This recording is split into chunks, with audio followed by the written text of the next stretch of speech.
For the details, we have Maricel Halili joining us live from Mandaluyong City to help us break down these new levels. Mase, how will this new approach work? Tell us all about it. Hi, Sean. Well, finally, the Interagency Task Force has already approved the initial guidelines for the pilot testing of granular lockdown or the alert level system imposition on that will start on September 16, at least the pilot testing in Metro Manila.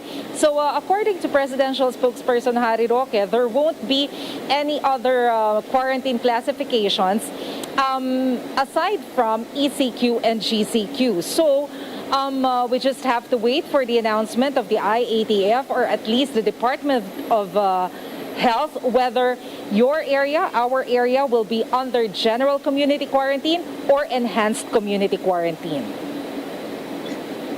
All right, that is a little bit confusing. We might have to take some time to get used to that, but how many alert levels are there or will there be, and what are the differences between the different levels?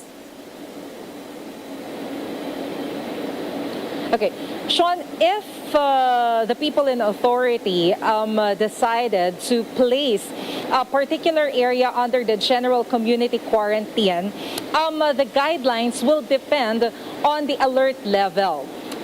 There will be 4 alert levels under GCQ. For alert level 1, or in general, there is a general principle in imposing these different alert levels. There is this what they call 3 C's. It refers to close, crowded, and close contact. So in alert level 1, these industries which belong to these 3 C's, the close, crowded, and close contact, all these industries will be allowed to operate. An example of close industry are those places that do not have ventilation, like indoor restaurants. For crowded industry, of course, these are the industries that require gatherings or actually encourage mass gatherings. And for close contact, these are the industries that actually require physical contact between the server and the customers. For example, salons. So under alert level 1, all the industry under these 3 C's categories will be allowed to operate. For alert level 2, only 50% will be allowed to operate. For alert level 3, 30% of these industries will be allowed to operate. And under alert level 4, all these industries will be closed. And of course, the mobility, the movement of the people will also depend on the alert level of your particular area.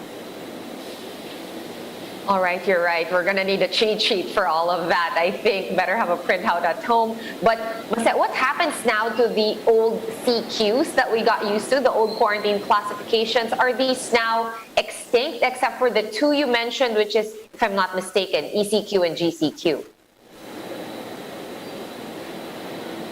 Yeah, so starting on September 15 or September 16, at least here in Metro Manila, we will not be using MECQ and MGCQ anymore. There are only 2 classifications that we have to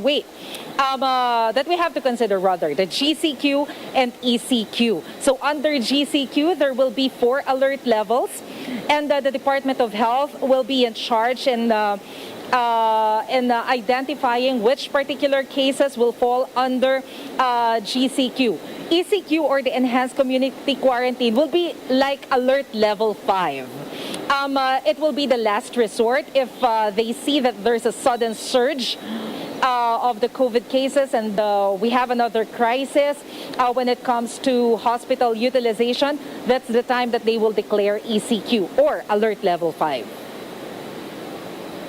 All right, it's we're starting to get used to it. Now, I just want to know who the person in authority is. You mentioned that this is the one who gets to decide which barangays or houses or streets or buildings will indeed be placed under granular lockdown. Now, is this a group of people or is this a certain body or organization?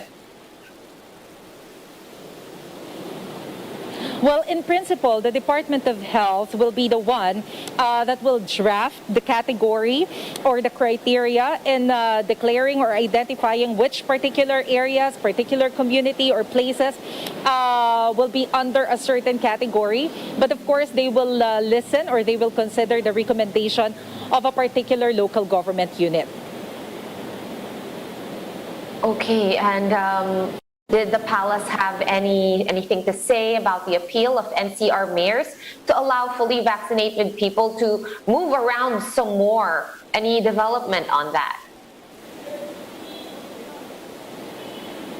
That is actually one of the issues, Sean, why they cannot finalize the guidelines yet. So far, Undersecretary Den Singh of the DILG said that they still have to discuss the appeal of Metro Manila mayors when it comes to the criteria in identifying which particular cases will be under alert level 4.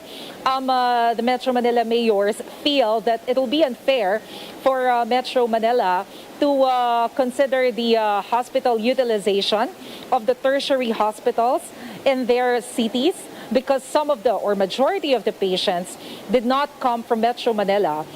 They also accommodate patients from nearby provinces or from other provinces. So they feel that if this trend will continue, it will be difficult for the cities in Metro Manila to be out or to be under a lower alert level. So this is one of the issues that they have to discuss.